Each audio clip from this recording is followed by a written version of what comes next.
Happy New Year, everyone. We are back with another update video, and by we, of course, I mean with me, as always, is Corey. Say hi, Corey. Hey, how's it going, guys? Happy New Year. So first, we'll just cover some BitBeamCannon stuff in general. We've done quite a bit of updating to our website. The slider videos have been updated for both Daemon Claw and Metro Siege to include all new footage from the latest versions of the games with all of the graphics and gameplay improvements.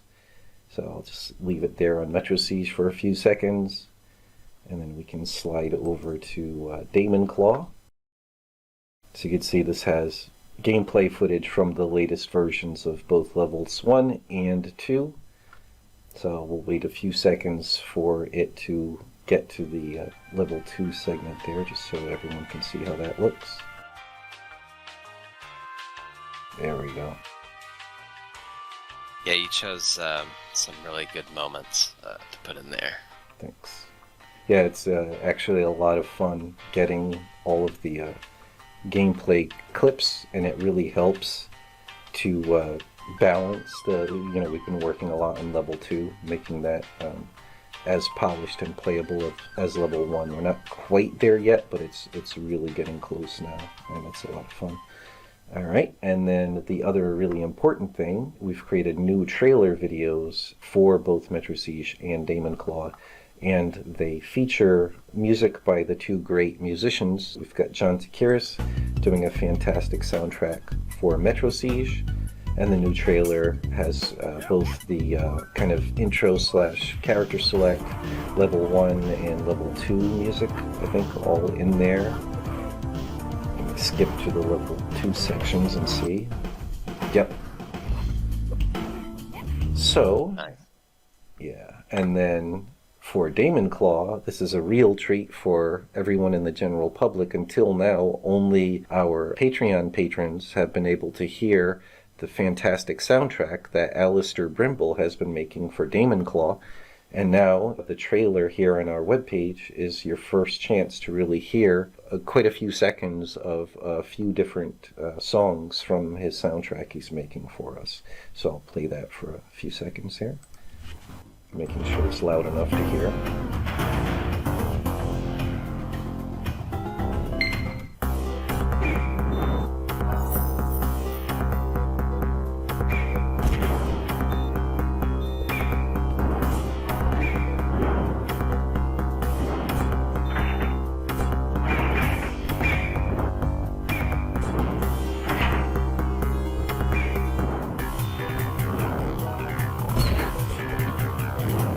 Alright, there we go. We put that for now. If you want to hear more of it uninterrupted without my rambling at the same time, go ahead and visit our websites and go to the game-specific pages. And speaking of the fantastic musician Alistair Brimble, in Daemon Claw news, he has been working on the 3 different cinematic scene songs that we need for the game, and he just finished the first one, and we've got that in the game, and he's working on the other 2 now that that first one has been approved. And we couldn't be happier. It's a cool process working with such a great musician. The first song we did was basically the splash screen kind of main theme song to the game, and even that didn't take much iteration at all. But after Corey and I both listened to it and we had a discussion, we gave him our feedback, and he was able to sculpt it into what we feel like is like a perfect fit for the game. The whole feeling of the game, the world, it really sets the mood. And then each successive song he's made for us has taken less and less iteration with him. And this one, it was just perfect on arrival. I had nothing I could, pick at all.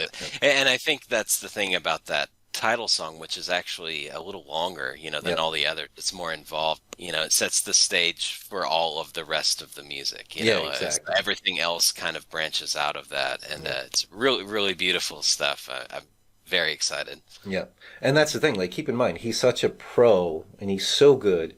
When we say perfect, we don't mean technically, because the first version of any of these songs he sent us was practically beyond criticism from a technical musical standpoint.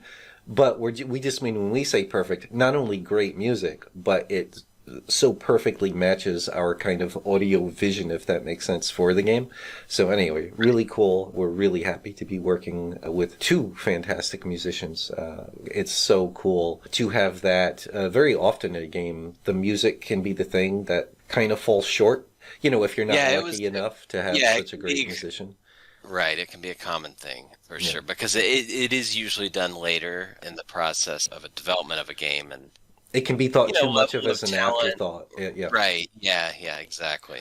And even if you hire a pro musician, if they're kind of phoning it in, if they don't really have passion for what you're working on or don't really want to take the time to understand it, you know what I mean? Like Right. someone less passionate than Mr. Brimble or John Takiris could have said, "Oh, okay, it's a game kind of like Castlevania for Damon Claw," and kind of mailed in something that was professional but didn't have a soul to match the exactly what Damon Claw is, and the same thing with Metro Siege. But anyway, yeah, they are both absolutely fantastic musicians and great people to work with. And speaking of John Takiris and Metro Siege, in further music news, similarly to Brimble finishing one of the new cinematic songs, John finished the level 3 song, and I'm really loving that. It's really cool. It's great to see what a big range he's getting in there, while every song perfectly fits that particular environment, and it all still feels very Metro Siege-y, like it all has that cross between high quality 80s arcade game soundtrack and that 80s vigilante movie soundtrack that were going together, all kind of merged together. So very cool stuff.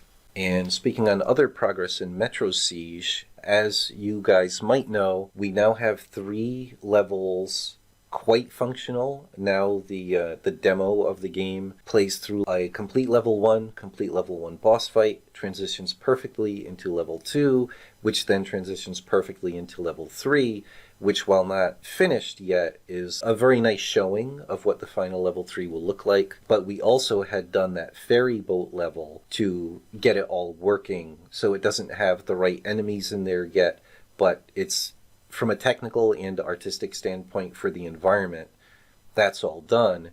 And like, that's the tricky thing with Metro Siege. It will be released virtually at the same time for modern platforms, but it's not just a retro style game, it's a legit retro game that's being made by the fantastic programmer Alex Brown to run on real 30-plus-year-old classic Amiga 16-bit computers. And in order to get the amount of parallax scrolling and 2 big players and 4 big enemies on screen with a lot of color, we have to do a lot of trickery, a lot of hardware banging, and it's so different per level. You want different scrolling at different speeds in different vertical portions of the screen for any given environment. So it's like a really cool, almost engineering puzzle combined with art to figure out, oh, you can use this many sprites in this way, but they have this color limitation, and all these things that at least I find very interesting.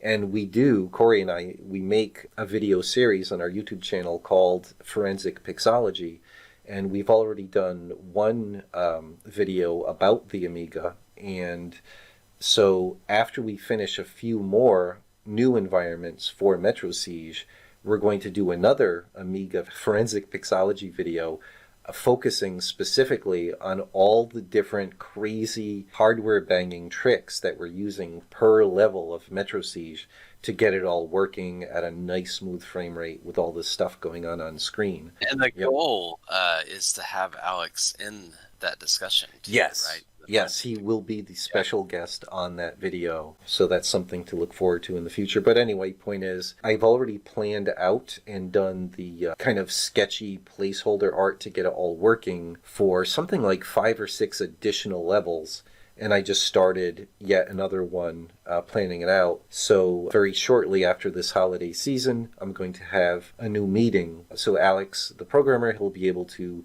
pick which of these next environments he wants to tackle next, and we'll have kind of a reminder meeting to really discuss exactly what needs to be made out of sprites and blitz and animated tiles and all this crazy stuff, and he can get that working. And then once it's in game and working, then I can iterate on the art and get it all polished up, and we can do all the benchmarking we need to do to make sure that with all the stuff going on, we can still have all the action and all the players and enemies on screen and all that stuff. If you're hyper nerdy edition of forensic pixology. Absolutely. So if you're into that kind of really in-depth techno nerd retro stuff, then look forward to that one. And speaking of how games are made, videos we make, we also have a very long-running series that we've let collect dust for quite a while now, unintentionally, and that's Making Games in Construct, where you can literally watch Damon Claw start with moving rectangles and evolve to what it is today. The initial version of Damon Claw, we're using a really good modern game authoring system called Construct 3. In fact, that series started so long ago, we were using Construct 2. We had stopped making new videos because we had moved on to programming the level on boss fight, and we didn't want the public to see anything of the boss until his big reveal when he was all finished.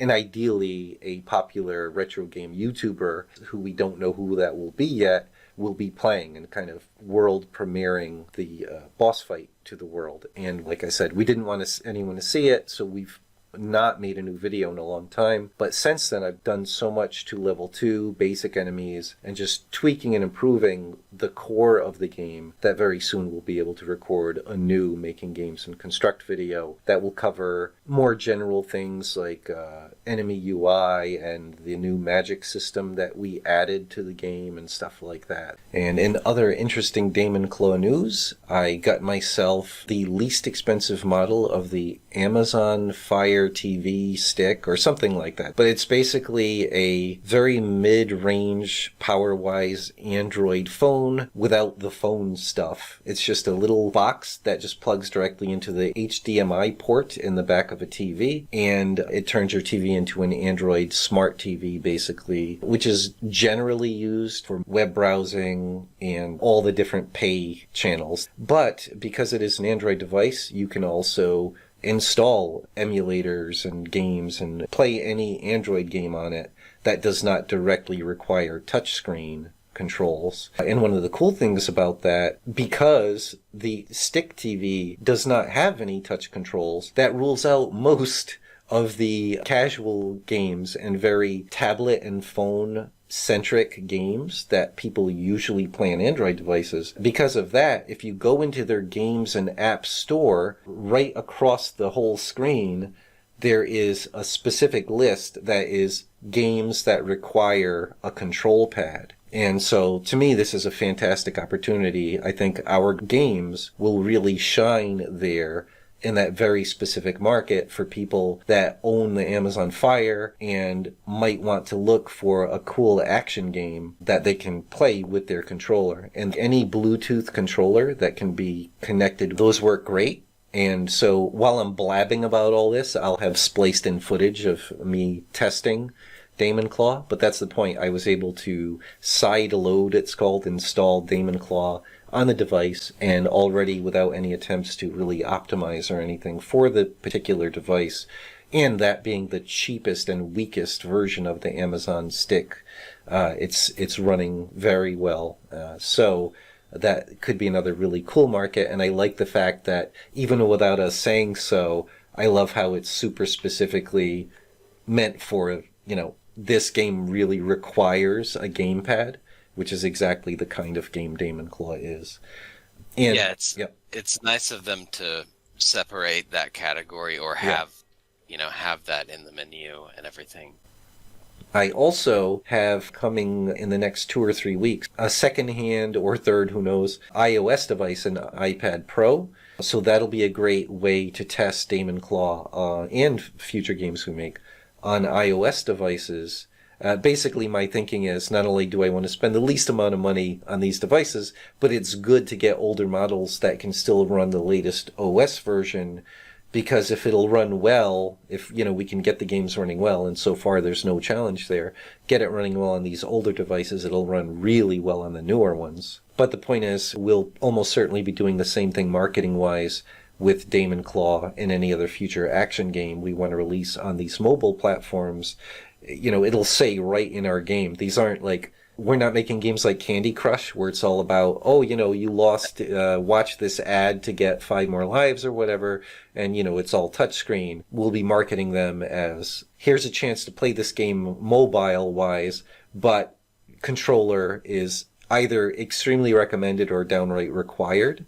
Anyway. Yeah, we're making Falcon Crush, pretty much. Falcon Crush, nice. That does roll off the tongue a lot easier than Ram Man Crush, and that sounds weird. Right. Ram Man Crush, that sounds a little kinky.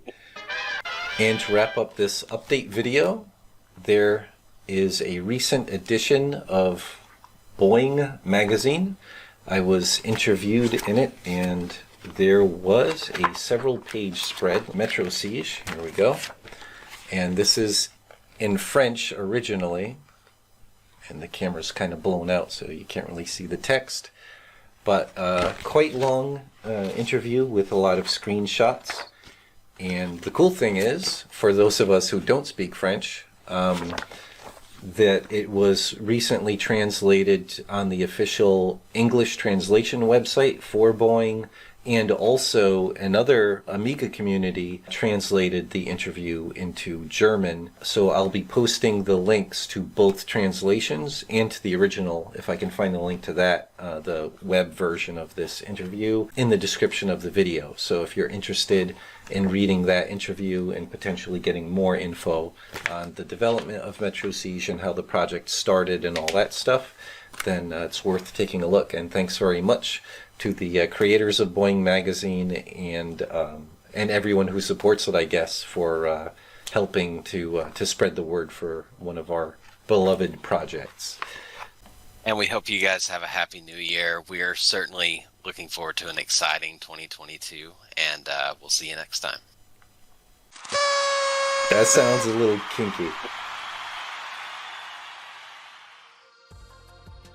If you enjoy our content and want to keep up to date on our games, please leave a like and subscribe. Also, if you want to support our projects, consider becoming a patron. The link's in the description, and we'll see you soon.